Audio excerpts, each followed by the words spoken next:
ಬೆಂಗಳೂರಿನ ಪ್ರತಿಷ್ಠಿತ ಐಟಿ ಕಂಪ್ನಿಯಲ್ಲಿ ಕೆಲಸ ಮಾಡ್ತಿರ್ತಕ್ಕಂಥ ಅವನಿಗೆ ಉತ್ತರ ಭಾರತದ ಮೂಲದ ಯುವತಿಯೊಂದಿಗೆ ಪ್ರೀತಿಯಾಗುತ್ತೆ. ಅವಳು ಕೂಡ ಕೆಲಸಕ್ಕೋಸ್ಕರ ಬೆಂಗಳೂರಿಗೆ ಬಂದು ನಿಲ್ಸಿರ್ತಾಳೆ. ಇಬ್ರು ಕೂಡ ಐಟಿ ಉದ್ಯೋಗಿ ಆಗಿರ್ತಾರೆ. ಉತ್ತರ ಭಾರತದ ಕಲ್ಚರೇ ಬೇರೆ, ದಕ್ಷಿಣ ಭಾರತದ ಕಲ್ಚರೇ ಬೇರೆ. ಆತ ದಕ್ಷಿಣ ಭಾರತದವನು, ಆದರೆ ಅವಳು ಉತ್ತರ ಭಾರತದವಳು. ಇಬ್ರಿಗೂ ಒಬ್ರನ್ನೊಬ್ರು ಮನ್ಸನ್ನ ಕೊಟ್ಟಿರ್ತಾರೆ. ಕಲ್ಚರ್ ಬೇರೆ ಆದ್ರೂ ಚಿಂತೆ ಇಲ್ಲ, ನಾವಿಬ್ರು ಒಬ್ರಿಗೊಬ್ರು ಮನ್ಸನ್ನ ಕೊಟ್ಟಿದ್ದೀವಿ, ನಾವಿಬ್ರು ಕೂಡ ಕೊನೆಯವರೆಗೂ ಒಟ್ಟಿಗೆ ಬಾಳ್ಬೇಕು ಅಂತ ಹೇಳಿ ನಿರ್ಧಾರ ಕೂಡ ಮಾಡಿರ್ತಾರೆ. ಅದೇ ರೀತಿ ನಾವು ಮದುವೆ ಆದರೆ ನಮ್ಮ ಮನೆಯವ್ರನ್ನ ಒಪ್ಸೆ ಮದುವೆ ಆಗಬೇಕು ಅಂತ ಕೂಡ ಆಸೆಯನ್ನು ಇಟ್ಕೊಂಡಿರ್ತಾರೆ. ಕೆಲವು ವರ್ಷಗಳ ಕಾಲ ಪ್ರೀತಿಯನ್ನು ಮಾಡಿ ಮನೆಯವರ ಒಪ್ಪಿಗೆಯನ್ನು ಪಡೆದು ಅದ್ಧೂರಿಯಾಗಿ ಮದುವೆ ಕೂಡ ಆಗ್ತಾರೆ. ಆದರೆ ಮದುವೆ ಆಗಿ 3 ದಿನಕ್ಕೆ ಅವರ ಜೀವನದಲ್ಲಿ ಒಂದು ಬರಸಿಡಿಲು ಬಡಿಯುತ್ತೆ. ಇದು ಪ್ರೀತಿಯಲ್ಲಿ ಗೆದ್ದು ವಿಧಿಯ ಆಟಕ್ಕೆ ಸೋತಂತಹ ಒಬ್ಬ ಪ್ರೇಮಿಯಾಗ್ತಾರೆ. ಇದು ನಿಜ ಜೀವನದ ಸತ್ಯ ಘಟನೆಗಳು. ನಾನು ನಿಮ್ಮ ಪ್ರೀತಿಯ ಚೇತನ್ ರಾಜ್.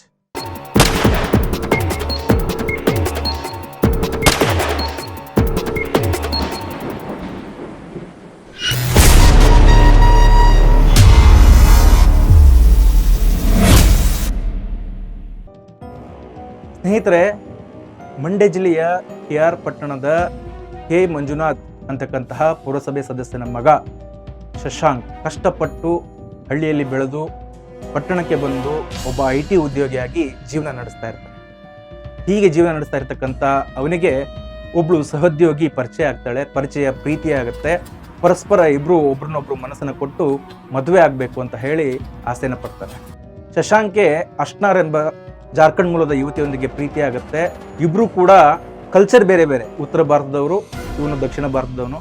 ಆದರೂ ಕೂಡ ಒಬ್ರನ್ನೊಬ್ರು ಪ್ರೀತಿ ಮಾಡ್ತಾರೆ, ಒಟ್ಟಿಗೆ ಬಾಳ್ಬೇಕು ಅಂತ ಕೂಡ ಆಸೆಯನ್ನ ಪಡ್ತಾರೆ, ಕನಸನ್ನ ಕಾಡ್ತಾರೆ. ಆದರೆ ಮದುವೆ ಆದರೆ ನಮ್ಮ ಗುರು ಹಿರಿಯರ ಸಮ್ಮುಖದಲ್ಲೇ ಮದುವೆ ಆಗಬೇಕು, ಎಲ್ಲರನ್ನ ಕುಟುಂಬಸ್ಥರನ್ನ ಒಪ್ಸೆ ನಾವು ಮದುವೆ ಆಗಬೇಕು ಅಂತ ಹೇಳಿ ನಿರ್ಧಾರ ಕೂಡ ಮಾಡ್ತಾರೆ. ಹಾಗೇನೆ ಅವರ ಕುಟುಂಬಸ್ಥರು ಕೂಡ ಆ ಒಂದು ಮದುವೆಗೆ ಒಪ್ಪಿಗೆಯನ್ನ ಸಮ್ಮತಿಯನ್ನ ಕೊಡ್ತಾರೆ. ಹೀಗೆ ಒಬ್ರಿಗೊಬ್ರು ಪ್ರೀತಿಯನ್ನ ಮಾಡಿರ್ತಕ್ಕಂಥವ್ರು ಇವತ್ತು ನಮ್ಮ ಕನಸು ನನಸಾಗ್ತಾ ಇದೆ, ಇಬ್ರು ಕೂಡ ಹಸೆಮಣೆ ಏರ್ತಾ ಇದ್ದೀವಿ ಅಂತ ಹೇಳಿ ಕನಸನ್ನ ಕಂಡು ಮೈಸೂರಿನ ಒಂದು ರೆಸಾರ್ಟ್ನಲ್ಲಿ ಮದುವೆ ನಿಶ್ಚಯ ಆಗುತ್ತೆ. ಅವರ ಮದುವೆಯ ಕ್ಷಣಗಣನೆ ನಡೀತಾ ಇರುತ್ತೆ. ಮಾರ್ಚ್ 2ನೇ ತಾರೀಕು 2025 ಮೈಸೂರಿನ ಪ್ರತಿಷ್ಠಿತ ರೆಸಾರ್ಟ್ನಲ್ಲಿ ಮದುಮಗನಂತೆ ಕಂಗೊಳಿಸ್ತಾ ಇದ್ದಾನೆ ಶಶಾಂಕ್, ಮದುಮಗಳಂತೆ ಕಂಗೊಳಿಸ್ತಾ ಇದ್ದಾಳೆ ಅಶ್ನಾರ್. ಇಬ್ರು ಕೂಡ ಇವತ್ತು ನಮ್ಮ ಪ್ರೀತಿಗೆ ಜಯ ಸಿಕ್ತು ಅಂತ ಹೇಳಿ ಅದ್ದೂರಿಯಾಗಿ ರೆಡಿಯಾಗಿದ್ದಾರೆ. ಮದುವೆ ಶಾಸ್ತ್ರೋಕ್ತವಾಗಿ ನಡೀತಾ ಇದೆ ಆ ರೆಸಾರ್ಟ್ನಲ್ಲಿ. ಕುಟುಂಬಸ್ಥರು, ಸ್ನೇಹಿತರು, ಸಹೋದ್ಯೋಗಿಗಳು ಎಲ್ಲರೂ ಬಂದು ಏನಪ್ಪಾ ಅಂತೂ ಇಂತೂ ನಿನ್ನ ಒಂದು ಪ್ರೀತಿನ ಗೆದ್ಬಿಟ್ಟೆ, ಇಬ್ರು ಕೂಡ ಪ್ರೀತಿಸಿ ಮದುವೆ ಆಗ್ತಾ ಇದ್ದೀರಾ. ಬಹಳಷ್ಟು ಜನರ ಕನಸಿರುತ್ತೆ, ಎಷ್ಟೋ ಪ್ರೀತಿ ವಿಚಾರಗಳು, ಪ್ರೇಮ ವಿಚಾರಗಳು ಅರ್ಧಕ್ಕೆ ನಿಂತೋಗುತ್ತೆ, ಬ್ರೇಕಪ್ ಅಂತೆ ಆದಂತೆ ಇದಂತೆ ಆಗುತ್ತೆ. ಆದರೆ ನಿಮ್ಮ ಪ್ರೀತಿಯಲ್ಲಿ ನಿಷ್ಕಲ್ಮಶವಾಗಿ ನೀವಿಬ್ರು ಪ್ರೀತಿ ಮಾಡಿ ಇವತ್ತು ಮದುವೆ ಆಗ್ತಾ ಇದ್ದೀರಾ, ನಿಜಕ್ಕೂ ನೀವು ಜೀವನದಲ್ಲಿ ಗೆದ್ದಿದ್ದೀರಾ ಅಂತ ಹೇಳಿ ಉಡುಗೊರೆಯನ್ನ ಕೊಟ್ಟು ಹರಸಿ ಹಾರೈಸ್ತಾರೆ. ಅದ್ದೂರಿಯಾಗಿ ರಿಸೆಪ್ಷನ್ ಕೂಡ ಆಗುತ್ತೆ.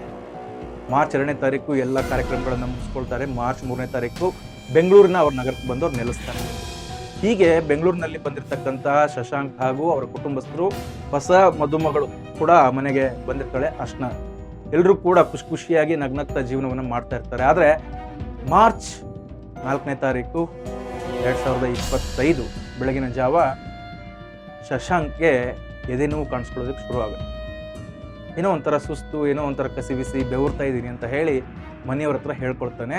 ಹೌದಾ, ಹಾಗಾದ್ರೆ ತಡ ಮಾಡೋದು ಬೇಡ, ಎದೆ ನೋವು ಅಂದರೆ ಭಾಳ ರಿಸ್ಕು ಅಂತ ಹೇಳಿ ಕುಟುಂಬಸ್ಥರು ಹಾಗೂ ಅವನ ಧರ್ಮ ಪತ್ನಿ ಆಗಿರ್ತಕ್ಕಂಥ ಅಶ್ನಾರ್ ಅವರನ್ನ ಆಂಬ್ಯುಲೆನ್ಸ್ ಮೂಲಕ ಆಸ್ಪತ್ರೆಗೆ ಕರ್ಕೊಂಡು ಹೋಗ್ತಾರೆ. ಆಸ್ಪತ್ರೆಗೆ ಕರ್ಕೊಂಡು ಹೋಗಿ ಆಸ್ಪತ್ರೆಯಲ್ಲಿ ಡಾಕ್ಟ್ರಿಗೆ ತೋರಿಸಿ ಟ್ರೀಟ್ಮೆಂಟ್ನ ಕೊಡಿ ಅಂತ ಕೇಳಿದಾಗ ಆಸ್ಪತ್ರೆಯಲ್ಲಿ ಡಾಕ್ಟ್ರು ಅವ್ರನ್ನ ಚೆಕ್ ಮಾಡ್ತಾರೆ. ಚೆಕ್ ಮಾಡಿದಾಗ ಅವ್ರು ಹೇಳ್ತಾರೆ, ಐ ಆಮ್ ವೆರಿ ಸಾರಿ, ನೀವು ಕರ್ಕೊಂಡು ಬರೋಕ್ಕಿಂತ ಮುಂಚೆನೇ ಶಶಾಂಕ್ ಕೊನೆ ಉಸಿರೆಳೆದಿದ್ದಾನೆ ಅಂತ ಹೇಳಿ ಒಂದು ಬರಸಿಡಿಲು ಬಡ್ದಂತಹ ವಿಚಾರವನ್ನು ಆ ಕುಟುಂಬಸ್ಥರಿಗೆ ಹೇಳ್ತಾರೆ. ಪ್ರೀತಿ ಮಾಡಿ ಮದುವೆಯಾಗಿ ಕೇವಲ 3 ದಿನಗಳು ಕಳೆದಿದ್ದಾಗ ಅಶ್ನಾರ್ ನನ್ನ ಜೀವನದ ಸಂಗಾತಿಯನ್ನು ಕಳ್ಕೊಂಡು ಕಣ್ಣೀರಿನ ಬಾಷ್ಪವನ್ನು ಹಾಕ್ತಾರೆ. ಇಡೀ ಕುಟುಂಬವೇ ಶೋಕ ಸಾಗರದಲ್ಲಿ ತೇರುತ್ತೆ. ಏನಪ್ಪ, ನಿನ್ನೆ ತಾನೇ ಅದ್ದೂರಿಯಾಗಿ, ಮೊನ್ನೆ ತಾನೇ ಅದ್ದೂರಿಯಾಗಿ ಮದುವೆ ಆಗಿದೆ, ಎಲ್ಲ ಚೆನ್ನಾಗೇ ಇತ್ತು, ವಿಧಿಯ ಆಟಕ್ಕೆ, ಪ್ರೀತಿಯಲ್ಲಿ ಗೆದ್ದಿರ್ತಕ್ಕಂತಹ ಯುವ ಜೋಡಿಗಳು ವಿಧಿಯ ಆಟಕ್ಕೆ ದೂರ ಆಗ್ಬಿಟ್ರಲ್ಲ ಅಂತ ಹೇಳಿ ಅವರ ಸಹೋದ್ಯೋಗಿಗಳು, ಅವರ ಸ್ನೇಹಿತರೆಲ್ಲ ಕೂಡ ಕಣ್ಣೀರು ಹಾಕ್ತಾರೆ. ಹೀಗೆ ಮಂಡ್ಯ ಜಿಲ್ಲೆಯ KR ಪಟ್ಟಣದ KC ಮಂಜುನಾಥ್ ಪುರಸಭೆ ಸದಸ್ಯರು ಅವರ ಮಗ ಶಶಾಂಕ್ ಹಾಗೂ ಉತ್ತರ ಭಾರತದ ಜಾರ್ಖಂಡ್ ಮೂಲದ ಅಶ್ನಾರ್ ಎಂಬತಕ್ಕಂತಹ ಯುವತಿಯ ಮಧ್ಯೆ ಪ್ರೇಮ ಆಗುತ್ತೆ, ಪ್ರೀತಿ ಆಗುತ್ತೆ, ಕುಟುಂಬಸ್ಥರನ್ನ ಒಪ್ಪಿಸ್ತಾರೆ, ಮದುವೆ ಆಗ್ತಾರೆ, ಅದ್ದೂರಿಯಾಗಿ ಎಲ್ಲ ಆಗತ್ತೆ, ಪ್ರೀತಿಯಲ್ಲಿ ಗೆದ್ದು ಬಿಡ್ತಾರೆ. ಆದರೆ 3 ದಿನಕ್ಕೆ ಆ ದೇವರು ಎಷ್ಟು ಕೆಟ್ಟವನು ಅಂತ ಯೋಚನೆ ಮಾಡ್ಬೇಕು. ಎಲ್ಲ ಸರಿ ಇದೆ, ಎಲ್ಲ ಸರಿ ಆಯ್ತು ಅನ್ನೋಷ್ಟೊತ್ತಿಗೆ ಶಶಾಂಕ್ಗೆ ಹೃದಯಾಘಾತ ಆಗಿ ಕೊನೆ ಉಸಿರು. ಏನಿದು ಈ ಥರ? ಎಷ್ಟೋ ಪ್ರೀತಿ ಪ್ರೇಮ ವಿಚಾರಗಳಲ್ಲಿ ನಾವೆಲ್ಲ ನೋಡಿರ್ತೀವಿ ಸ್ನೇಹಿತರೆ. ಬ್ರೇಕಪ್ ಅಂತೆ, ಬೇರೆ ಬೇರೆ ವಿಚಾರಗಳಲ್ಲಿ ಒಬ್ಬರು ಪ್ರೇಮಿಗಳು ಒಂದಾಗೋದೇ ಕಷ್ಟ. ಎಷ್ಟೋ ಮನಸ್ತಾಪಗಳಾಗತ್ತೆ, ಕುಟುಂಬಸ್ಥರು ಒಪ್ಪಲ್ಲ, ಜಾತಿ ಧರ್ಮ ಎಲ್ಲವೂ ಕೂಡ ಅಡ್ಡಿ ಬರುತ್ತೆ. ಅದನ್ನೆಲ್ಲವನ್ನ ಗೆದ್ದು ಮದುವೆ ಆಗಿ ಸುಖವಾಗಿ ಜೀವನ ಮಾಡಬೇಕು ಅಂತ ಹೇಳಿ ಇರ್ತಕ್ಕಂತಹ ಶಶಾಂಕ್ ಹಾಗೂ ಅಶ್ನಾರ್ ಜೀವನದಲ್ಲಿ ಈ ಥರ ಒಂದು ದುರ್ಘಟನೆ ನಡೆಯುತ್ತೆ.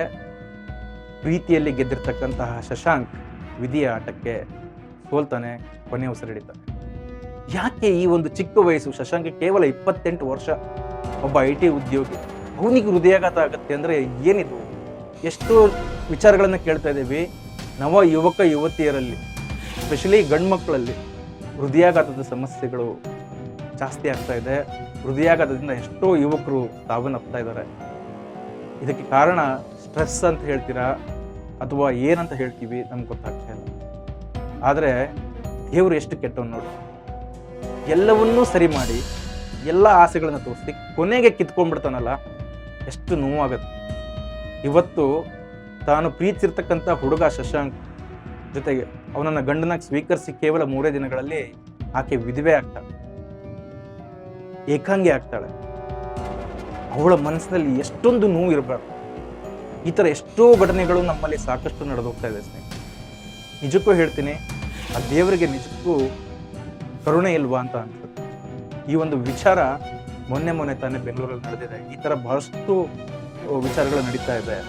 ಇದ್ರ ಬಗ್ಗೆ ನಿಮ್ಮ ಅನಿಸಿಕೆ ಅಭಿಪ್ರಾಯಗಳನ್ನು ಕಮೆಂಟ್ ಮೂಲಕ ತಿಳಿಸಿ ಅಂತ ಹೇಳ್ತಾ, ಮತ್ತಷ್ಟು ಇಂಟ್ರೆಸ್ಟಿಂಗ್ ನ್ಯೂಸ್ಗಳೊಂದಿಗೆ ನಾನು ಭೇಟಿ ಆಗ್ತೇನೆ.